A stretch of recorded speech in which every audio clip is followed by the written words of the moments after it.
and welcome to this podcast from Geopolitical Futures. I'm Christian Smith. The return of Donald Trump to the White House was always going to mean a new showdown between the world's two largest economies. But after spiraling tensions and escalating tariffs, last week the US and China announced that they had agreed to roll back recent measures for an initial 90 days. The agreement, which was hammered out over a weekend in Geneva, has relieved the markets. But the future of the relationship is far from settled, not least because the two sides are attempting to negotiate thorny issues concerning both their security and economic relationships.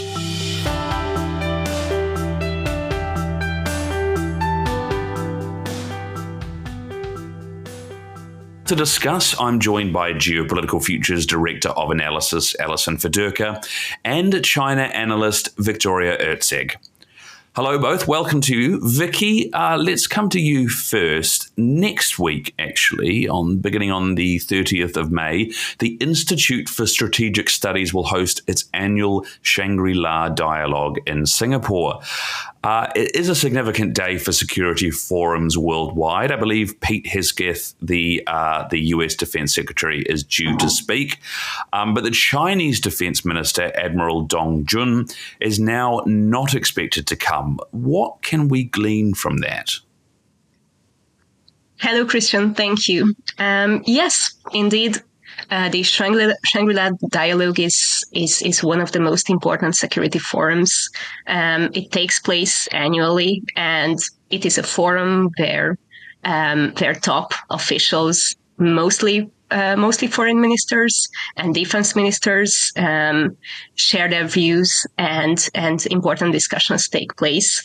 And this is also a forum where China usually sends its defense ministers. It has sent its defense ministers there for 5 years now, I believe, in a row.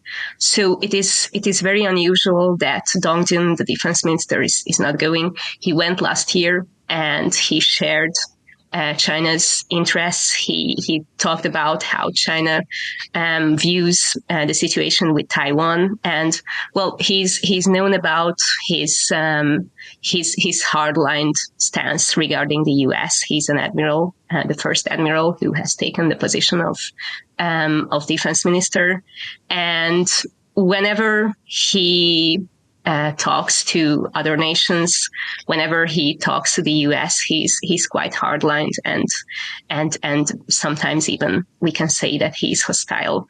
So the fact that he's not being sent there could mean that China doesn't want these kinds of views to be shared under the current circumstances, under the circumstances that the U.S. and China are now trying to mend their trade relations. We know that for the U.S., it's crucial to have a good relationship with China.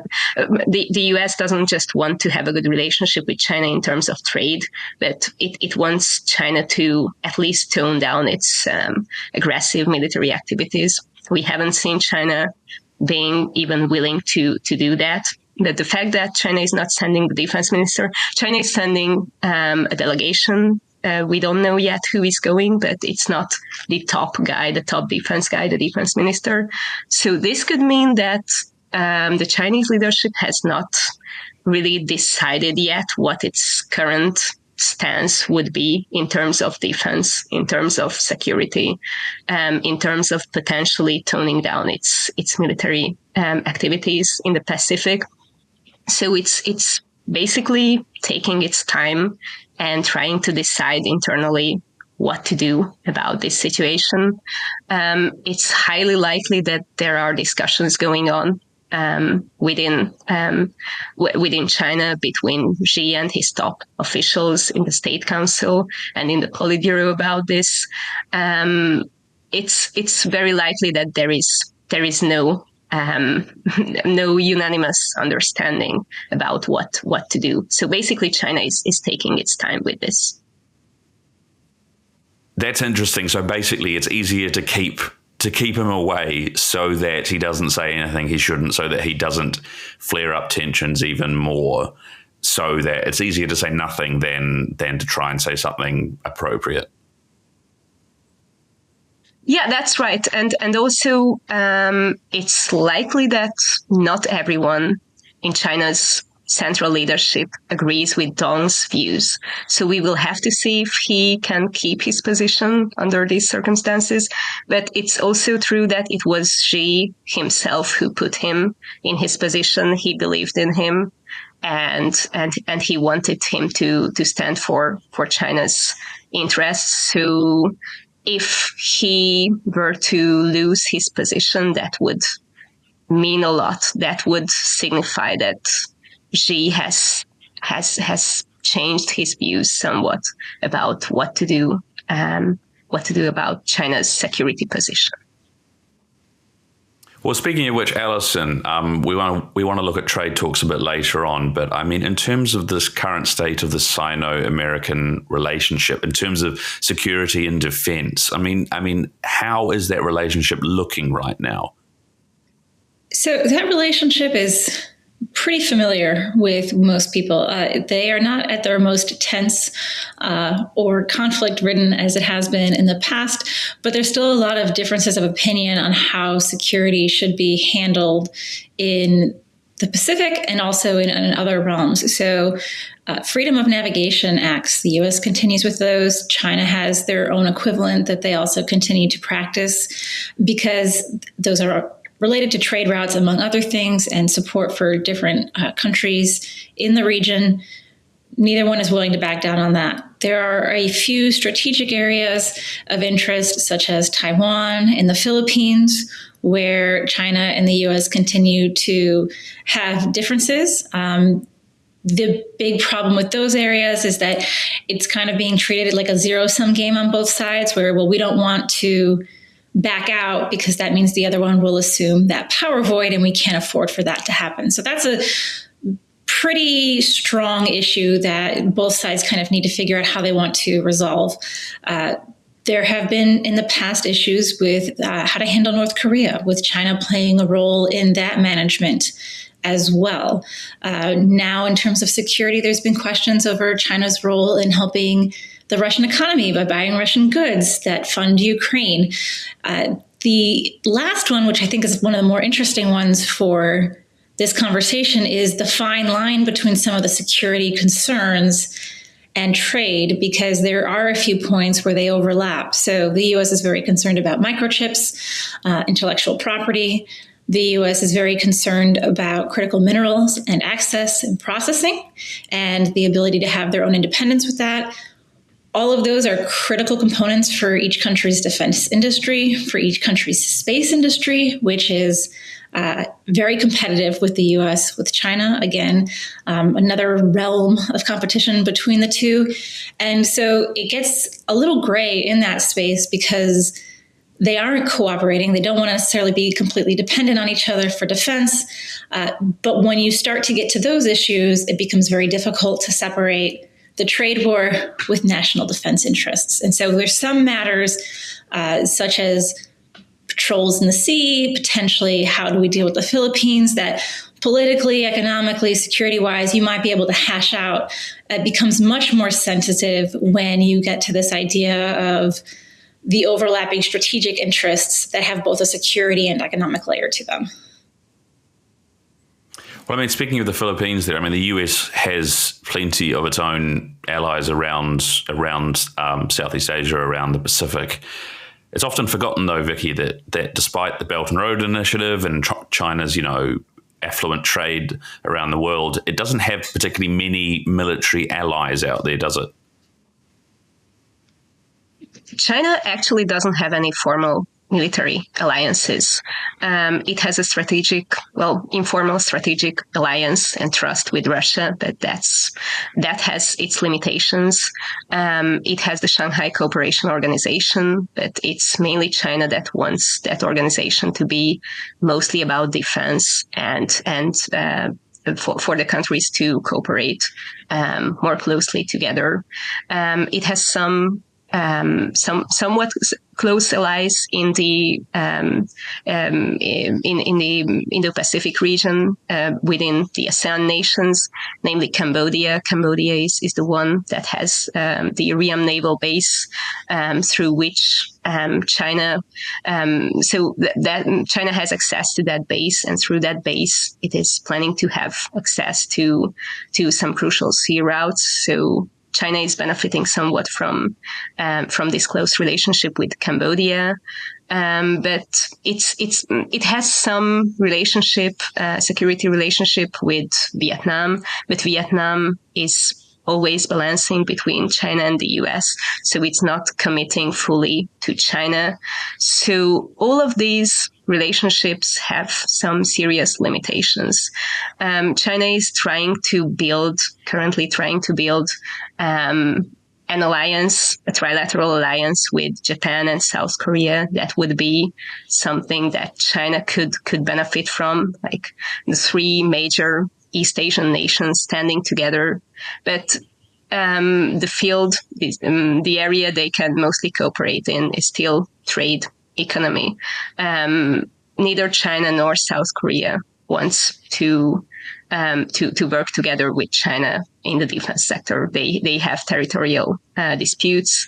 Both Japan and South Korea are quite wary of China. So at this point, it's only China's dream to have this trilateral alliance. So yes, basically, China doesn't have any truly meaningful and 100% beneficial, close, formal security relationships. And surely any sort of a security type relationship between Japan, South Korea, and China would be virtually impossible given the situation with the United States, wouldn't it? Yes, it would be impossible. It's something that China has been pushing for. It has been quite surprising to me even to see that China really wants this and the Chinese leadership believes in this.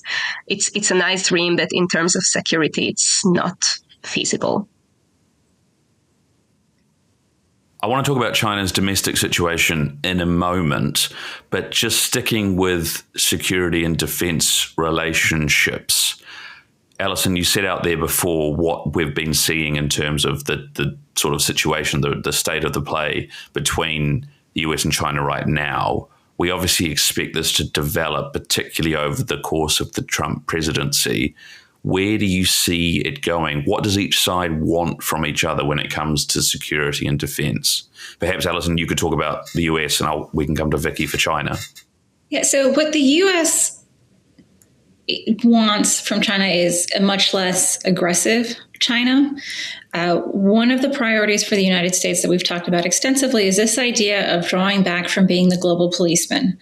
And right now, it has a lot of important allies, both security and economic in nature in that region, where if they were to pull back, it could potentially put trade routes at risk. It could potentially put disputed territories of allies at risk. And so they need to have some sort of assurance that if they were to back down a little bit on their stance, that China wouldn't go and take advantage of that. So what they're really looking for is also to see China back off in terms of behaviors that are problematic for neighboring nations. So building islands in the middle of the ocean, the fishing fleets that they have everywhere that are bothering different countries, those all have the potential to spark a conflict. And the way that security arrangements are made now, if a major conflict were to occur between China and some of these nations, especially ones that the US are very close with, Washington would face heavy pressure and most likely need to come to aid in some form or another, which is the exact opposite of what they are trying to accomplish right here. So that's kind of what they want to see in terms of Chinese military behavior right now. They're also, I think, looking to, and again, this is a gray area with trade, but figuring out ways of how can different technologies advance in a way that we aren't necessarily threatening each other, or how can we get the access to the materials we need to develop our technology? Because right now there is this element of, well, we can't cooperate because there's a huge vulnerability of secrets, of advantages that one might gain over the other. And so it's very difficult to figure out how to create that space and give that space to others in a way that isn't going to be detrimental to your own security or increase your own vulnerability as well. I mean, the Trump administration, and not too far dissimilar from the Biden administration, have made clear that it sees the key strategic challenge for the United States going forward as the Pacific and specifically China. I mean, how the sort of vast shifts, at least in rhetoric, that we've seen since the new administration came in suggest that there's going to be a lot more attention on that. I mean, are you seeing anything specific that's new, or do you think that this is kind of more of the same, just with increased attention? I think we are seeing something new, but I would put it on the global scale because the U.S.-Chinese relationship can very much be a global pivot point for a lot of other international affairs.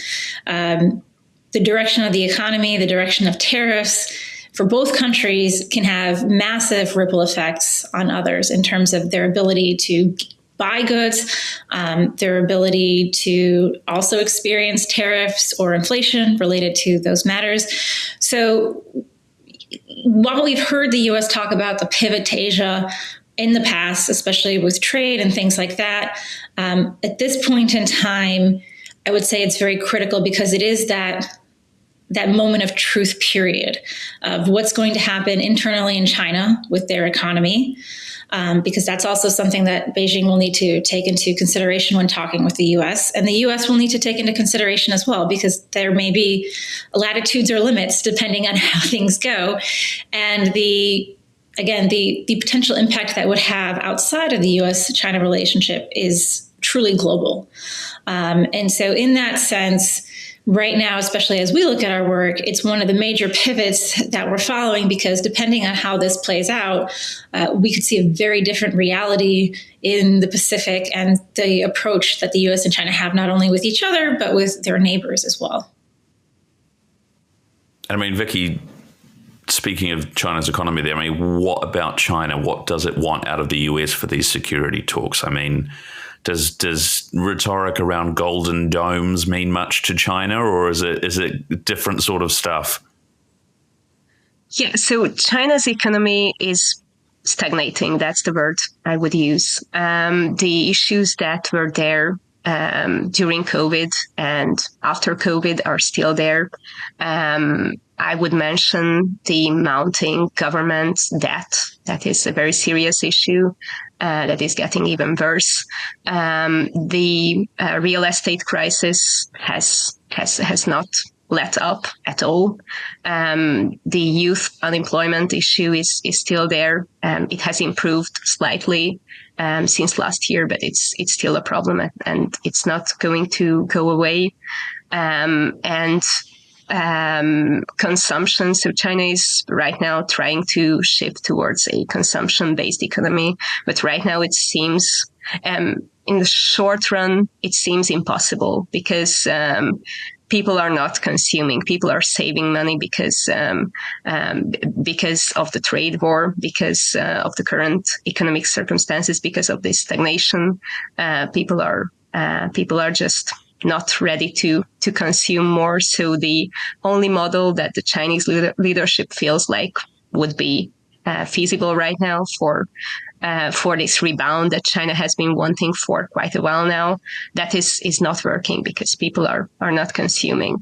So China has many issues right now, and well, it has had these issues for quite a while, and so it needs U.S. investment. It's only the U.S. that can prop up or help prop up China's economy. China is trying to form these trade relationships with Europe, which could be a good substitute, but it could not be 100% substitute to what the U.S. can give China. So it's mainly about investment. So China, the issue is that China only wants to mend the economic part of this relationship. And the Chinese leadership sees economy and security as two very different entities, basically. And right now, it doesn't seem to be willing to give these concessions to the United States. So that's one of the main constraints that is in the way of these relationships improving. What are some of these concessions that the US might want that China are unwilling to give up on the strategic side? So as Allison also put it, the US wants China to be less aggressive, mainly about Taiwan. So China likes to pull out the Taiwan card. It's something that is constantly there, and it is also conducting these increasingly threatening drills around Taiwan every time there is some kind of conflict or meeting with the U.S. just to show what China could do. So mainly this. The U.S. wants China to tone this down, and at the moment, it doesn't seem like China would want to do this. However, Dong Jun's absence from the Shangri-La dialogue, that could mean that there are discussions going on about this already in the Chinese leadership. I'm not saying they are going to come to the decision that they should leave Taiwan alone. That is a long shot. But at least discussions are going on, and that's more than nothing. I mean, that would certainly be extraordinary. I mean, as we sort of have been talking about the sort of separation of the two issues, obviously China is keen to do that. Is the US as keen to do that, to separate the two issues? I mean, in many ways, Donald Trump has proven himself able to kind of merge different issues and you know, for example, put on heavy tariffs on Canada and Mexico because of the fentanyl situation, which are theoretically unlinked things. I mean, do you think that that's something he's unwilling to do? If I can jump in here, I would, geopolitically speaking, there's no separating the two.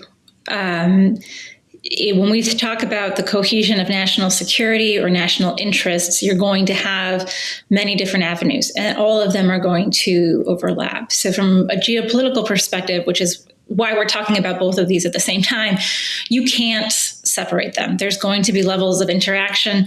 And also, as Vicky pointed out, the trade stuff is the most important thing for China. They don't want to back off militarily. I think for the U.S., the security issue is more important than the trade issue. So you're not going to see either side give up one of the issues for the other. They can both use that as leverage to get better terms for what issues are most important to them, which also tend to be the areas that are harder for them to negotiate on.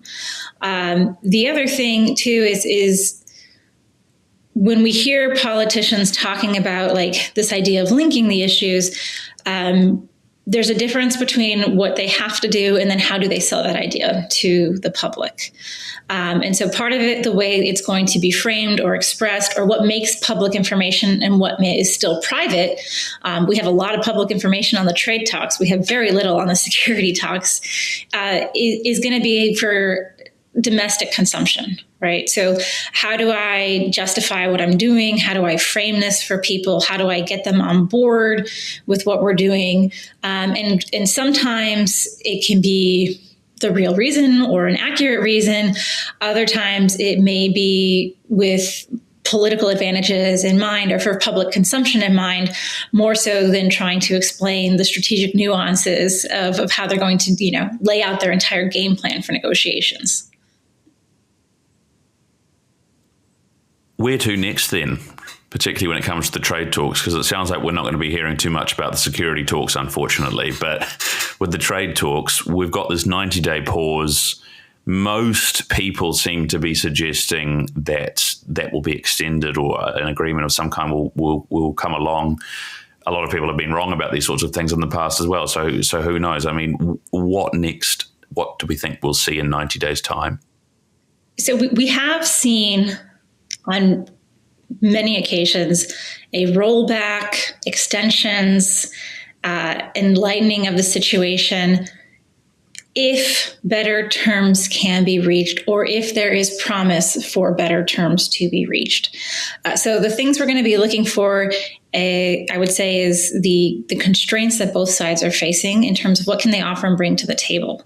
And in this case, I think actually the domestic politics is actually going to start playing a role for both leaders and governments in terms of what they can actually negotiate. The tariffs and inflation have not hit the U.S., but there is still, there's inflation, but there is still this like bracing for a recession. There's still this bracing for a spike in inflation, and it hasn't happened yet. Once people start feeling that, if things continue without extensions, or even if like the low-level tariffs continue, then you're going to see mounting political pressure in the United States against the government of, hey, we have affordability issues. We need to start figuring out solutions to this. Maybe we don't really want tariffs if that's the reason why everything is so expensive. And similarly, Vicki outlined a lot of the domestic constraints that China is facing as well. And so both of those are going to serve as timelines in terms of how much political capital do each of these governments have to drag out negotiations and try to get better terms for whatever deals they may come to reach, especially in trade.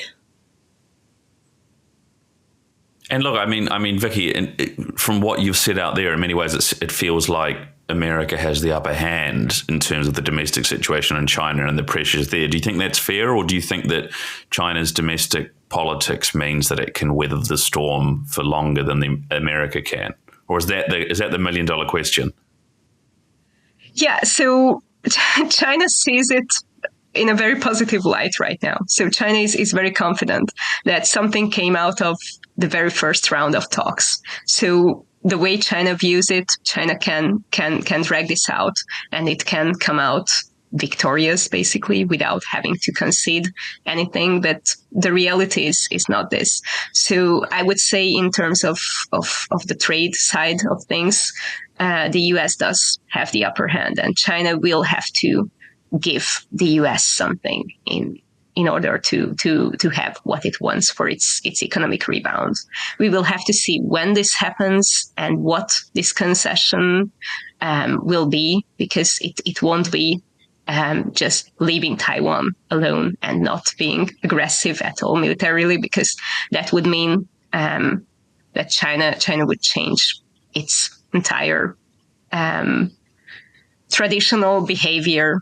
And that's not something that the Chinese leadership is ready to do. So, yeah, it is going to be a long road for both countries.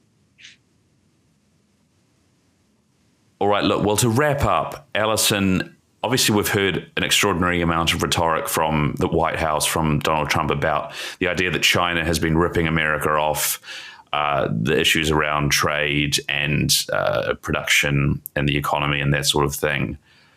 What do you think the US now wants the future of this relationship to be? Because in many ways it sees China as the great threat, but it doesn't necessarily see it as in a Cold War like it did with the Soviet Union. So where does it want it to go from here? So the U.S. would love to not have to see China as a great threat, right? When you have a great threat, that means you have to dedicate a lot of time and resources towards mitigating that threat, be it at the economic level or the military level.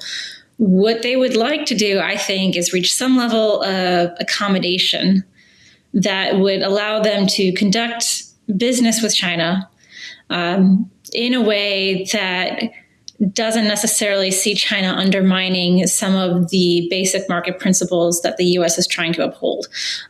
Things like the currency manipulation has been an issue.